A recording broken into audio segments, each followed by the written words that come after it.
বাংলাদেশের সর্বশেষ গুরুত্বপূর্ণ আপডেট সংবাদে আপনাকে স্বাগত। শুরুতেই সংবাদ শিরোনাম, পরে বিস্তারিত। প্রথমেই জানাবো, গাইবান্ধায় দুর্বৃত্তদের হামলায় আহত বিএনপি নেতার মৃত্যু। গাইবান্ধার সুন্দরগঞ্জে দুর্বৃত্তদের হামলায় গুরুতর আহত হয়ে ইলিয়াস মিয়া ৪০ নামে এক বিএনপি নেতা চিকিৎসাধীন অবস্থায় মারা গেছে। আজ রংপুর মেডিকেল কলেজ হাসপাতালে চিকিৎসাধীন অবস্থায় তিনি মারা যান। নিহত ইলিয়াস মিয়া সর্বনন্দা ইউনিয়ন বিএনপির যুগ্ম আহ্বায়ক এবং থানাবাড়ি এলাকার মৃত আব্দুল ব্যাপারীর ছেলে। সুন্দরগঞ্জ থানার ভারপ্রাপ্ত কর্মকর্তা আব্দুল হাকিম আজাদ জানান, এই ঘটনায় এখন পর্যন্ত কোনো মামলা দায়ের করা হয়নি, তবে ঘটনাস্থলে অতিরিক্ত পুলিশ ও সেনাবাহিনী মোতায়েন করা হয়েছে। জানাবো, ইসরায়েলের গোপন গোয়েন্দা তথ্য হাতে পেয়েছে ইরান, আছে পারমাণবিক স্থাপনার নথিও।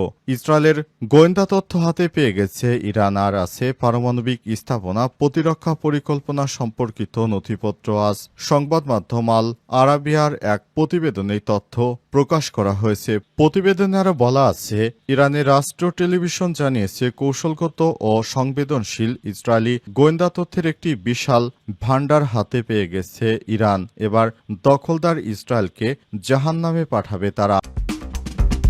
এরপর জানাবো, গ্রেটাকে বহনকারী গাজামুখী জাহাজ এখন মিশরে। কি রয়েছে এতে? গ্রেটা থুনবার্গ সহ স্বনামধন্য ব্যক্তিদের বহনকারী গাজায় ত্রাণবাহী জাহাজটি মিশর উপকূলে পৌঁছেছে। এই সহায়তা মিশনের লক্ষ্য অবরুদ্ধ গাজা উপত্যকায় সহায়তা পৌঁছে দেয়া এবং ইসরায়েলের অবরোধ ভাঙা।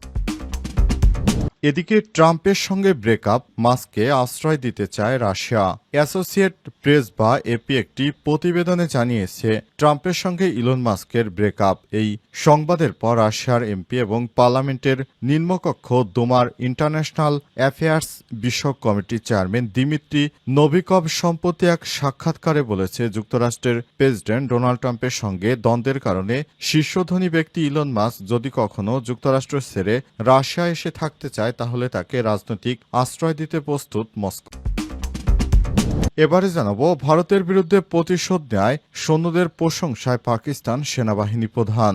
ভারতের বিরুদ্ধে প্রতিশোধ এবং দেশটিকে কঠোর বার্তা দেওয়ায় ফ্রন্টলাইনে সৈন্যদের প্রশংসা করেছে পাকিস্তান সেনাবাহিনী প্রধান ফিল্ড মার্শাল সৈয়দ আসিম মুনির। ফিল্ড মার্শাল মুনির সীমান্তে এলওসিতে অবস্থানকারী সৈন্যদের প্রশংসা করেছে ভারতের সঙ্গে যুদ্ধে নিরীহ প্রাণের প্রতিশোধ নেওয়ার জন্য। এতক্ষণ শুনছিলেন সংবাদ শিরোনাম, এবারে বিস্তারিত। তবে তার আগে বন্ধুরা, অনুরোধ থাকবে এই সংবাদটিতে একটি লাইক দিন। এই চ্যানেলে আপনি নতুন হয়ে থাকলে আমাদের সংবাদটি দেখতে দেখতে চ্যানেলটি সাবস্ক্রাইব করে রাখুন। কমেন্ট করে বন্ধুরা আপনার মূল্যবান মতামত জানিয়ে দিন আপনি বিশ্বের কোন দেশ থেকে বা বাংলাদেশের কোন স্থান থেকে আমাদের সংবাদটি দেখছেন এবং শুনছেন। এবারে বিস্তারিত। ইসরায়েলের গোয়েন্দা তথ্য হাতে পেয়েছে ইরান, আছে পারমাণবিক স্থাপনার নথিও। ইসরায়েলের গোয়েন্দা তথ্য হাতে পেয়ে গেছে ইরান, পারমাণবিক স্থাপনা প্রতিরক্ষা পরিকল্পনা সম্পর্কিত নথিপত্র। সেখানে রয়েছে আল আরাবিয়ার এক প্রতিবেদনে এই তথ্য প্রকাশ করা হয়েছে। প্রতিবেদনে আরও বলা হয়েছে, একটি বিশাল অস্ত্রের ভাণ্ডার হাতে পেয়েছে ইরান। কোথায় কোথায় পারমাণবিক স্থাপনার অস্ত্র রাখা আছে বা কিভাবে দখলদার ইসরায়েলি বাহিনী ইরানের বিরুদ্ধে বিভিন্ন কার্যক্রম পরিচালনা করছে, সেসব গোয়েন্দা তথ্য হাতে পেয়ে গেছে তারা। এতে নেতানিয়াহুর এবার চরম বিপদে পড়তে চলেছে। নেতানিয়াহু এখন নিকৃষ্ট প্রধানমন্ত্রী, তিনি ইহুদিবাদী ইসরায়েলের প্রধানমন্ত্রী, যে সারা বিশ্ব থেকে এখন ঘৃণিত পাত্র। নেতানিয়াহুকে শায়েস্তা করতে এবার ইরানের সেনাবাহিনী কঠোর তোড়জোড় শুরু করেছে। নেতানিয়াহুকে শায়েস্তা করতে ইরানের সেনারা এখন ঘোষণা দিয়ে মাঠে নেমেছে, তারা দখলদার ইসরায়েলি বাহিনীকে শায়েস্তা করবে। কারণে ইরান পারমাণবিক সক্ষমতা অর্জনের যে ঘোষণা দিয়েছে, পৃথিবীর কোনো শক্তি তাদের সেই পারমাণবিক স্থাপনা থেকে পেছনে ফেরোতে পারবে না। ইরান সরাসরি জানিয়েছে, যুক্তরাষ্ট্রের কোনো তোয়াক্কা করি না, আমরা আমাদের মতো করে আমাদের পারমাণবিক স্থাপনা কার্যক্রম পরিচালিত করব। দখলদার ইসরায়েলি বাহিনীকে কোনোভাবেই আর ছাড় দেওয়া হবে না। এতদিন দখলদার ইসরায়েলি বাহিনীকে আশকারা দিয়ে যুক্তরাষ্ট্র মাথায় তুলে নিয়েছে। সেখান থেকে তাদেরকে একটি আছাড় মেরে নেতানিয়াহুকে ধ্বংস করতে চায় ইরান। তারই ধারাবাহিকতায় সেভাবে সামনের দিকে এগিয়ে চলেছে মুসলিমদের অন্যতম পরাশক্তি রাষ্ট্র ইরান। ইরানের রাষ্ট্র টেলিভিশন সূত্র থেকে জানানো হয়েছে সব তথ্য। তারা জানিয়েছে, আমরা দখলদার ইসরায়েলকে শায়েস্তা করার জন্য বিভিন্ন পরিকল্পনা হাতে নিয়েছি। এবার ইসরায়েলি বাহিনীকে তারা শায়েস্তাই করবে, এমনটাই জানিয়েছে। গাইবান্ধায় দুর্বৃত্তদের হামলায় আহত বিএনপি নেতার মৃত্যু।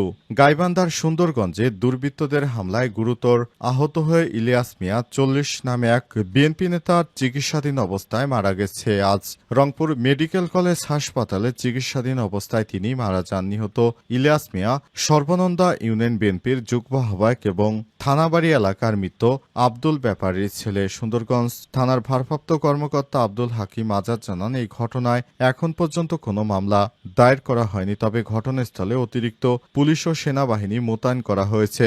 সারা দেশ জুড়ে শেখ হাসিনা পালিয়ে যাওয়ার পর বিএনপির দুর্বৃত্তায়ন অনেক অংশেই বেড়ে গেছে। এরই ধারাবাহিকতায় তারা দলে দলে বিভিন্ন স্থানে আধিপত্য বিস্তারকে কেন্দ্র করে দুই গ্রুপের মধ্যে ব্যাপক সংঘর্ষ হচ্ছে। এরই ধারাবাহিকতায় বিএনপি নেতারা চাঁদাবাজিও করছে সারা দেশ জুড়ে। বিএনপির নেত্রী রুমিন ফারহানা জানিয়েছে, তাদের দলের নেতাকর্মীদেরকে তারা নাকি থামাতে পারছে না। অনেকে আবার প্রশ্ন করেছেন, তাহলে এত বড় দলের নেতাকর্মীদেরকেই থামাতে পারছেন না, তাহলে আপনারা 18 কোটি মানুষকে ক্ষমতায় এসে কিভাবে কন্ট্রোল করবেন? সে বিষয়টি বলতে গিয়ে তিনি চুপ হয়ে যান। এরই ধারাবাহিকতায় বিএনপির বিভিন্ন স্থানে সংঘর্ষ, হত্যা, মারামারি, বিভিন্ন অপকর্ম, ধর্ষণ, গুম, খুন ইত্যাদি হচ্ছে। বিএনপি নেতাকর্মীরাও দেশের বিভিন্ন স্থানে সংঘর্ষে জড়িয়ে পড়ছে। তারা নিজেদের নেতাকর্মীদের হাতেই তারা মার খাচ্ছে। এখন সময় এসেছে বিএনপির নেতারাই বিএনপি নেতাদের হাতে মার খাচ্ছে। এখন তো আওয়ামী লীগ নেই, তাই বিএনপির দুই গ্রুপের মধ্যে আধিপত্য বিস্তারকে কেন্দ্র করে এই ধরনের সংঘর্ষ হচ্ছে এবং প্রায় দিনই বিএনপির নেতাকর্মীদের মৃত্যুর খবর আসছে। গেটাকে বহনকারী গাজামুখী জাহাজে এখন মিশরে কি রয়েছে এতে? গেটাথুন বাক্স স্বনামধন্য ব্যক্তিদের বহনকারী ত্রাণবাহী জাহাজটি মিশর উপকূলে পৌঁছেছে। এই সহায়তা মিশনের লক্ষ্য অবরুদ্ধ গাজা উপত্যকায় সহায়তা পৌঁছে দেয় এবং ইসরায়েলের অবরোধ ভাঙা। সেই বহরে থাকা সুইডিশ জলবায়ু আন্দোলন কর্মী গেটাথুন বাক্স 12 জন অধিকার কর্মী মিশরের উপকূলে পৌঁছেছে বলে জানিয়েছে আয়োজকেরা। জাহাজটির নাম ম্যাডলিন, যা ফ্রিডম ফ্লোটিলা কোয়ালিশন এফএফসি এর অংশ এবং গত সপ্তাহে ইতালির সিসিলি উপদ্বীপ থেকে যাত্রা শুরু করে। এর মধ্যে রয়েছে খাদ্য, ওষুধ এবং অন্যান্য সামগ্রী, যার মাধ্যমে গাজার উপর ইসরায়েলের অবরোধ ভাঙার চেষ্টা করা হবে। জার্মান মানবাধিকার কর্মী ইয়াসেমিন আচার সংবাদ সংস্থা এএফপিকে বলেছেন, আমরা এখন মিশরের উপকূলীয় জলসীমায় আছি, আমরা সবাই সুস্থ আছি। খবর টাইমস অফ ইসরায়েলের। লন্ডন থেকে প্রকাশিত এক বিবৃতিতে international committee for briefing the siege of Gaza, যা এই ফ্লোটিয়া জোটের সদস্য, জানায় যে জাহাজটি এখন মিশরের পানি সীমার মধ্যে ঢুকে পড়েছে। তারা আন্তর্জাতিক